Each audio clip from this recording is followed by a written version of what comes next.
তাহলে hi friends, আমরা আজকে চলে এসেছি একটা বাঁশবাগানে।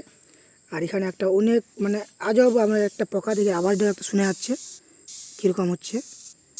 এর আগে আমি এরকম কোনো পোকা দেখিনি। মনে হচ্ছে অনেক ডেঞ্জার, ওই বডিটা অনেক শক্ত মনে হচ্ছে। এরকম পোকাটা দেখেন কীরকম আওয়াজও করছে, একদম ডেঞ্জারাস মাল। কিন্তু আমাকে একটু যেন আমি বেঁচে গেছি, আমার পায়ের মধ্যে চলে গেছিলো। দেখতে দেখেন কীরকম লাগছে, সে ডেঞ্জারাস জিনিস। কিন্তু আমার মনে হয় সবাই এগুলো দেখেনি। দেখুন কি আওয়াজ, সুন্দর ডেঞ্জারাস, মনে হচ্ছে কি না কি। দেখেন একদম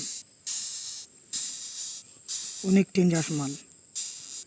ভারতবর্ষে আমার মনে এই পোকার নাম এখনও নামকরণ মনে হয়নি। কারণ আমার দেখা জীবনে প্রথম এরকম পোকা। আমি বলবো আপনারা যারা জানেন এই পোকার নামটা আমার কমেন্ট বক্সে বলবে। দেখুন আজব সেই আওয়াজটা কী একদম সুন্দর আওয়াজ। প্রথম ভেবেছিলাম কোনো উন্নত মানের তো সাপ, কিন্তু না, সাপ না, এটা অনেক পোকা। আর এই বডিটা দেখো অনেক অনেক শক্ত, এরকম আপনি করতে পারবেন না। আমাদের এটা দেখো কীরকম অনেক শক্ত।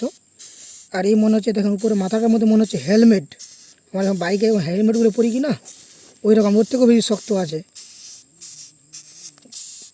আমি এখন একে মারিনি এবং মারবও না আমি একে, কারণ বাঁচার সবার অধিকার আছে।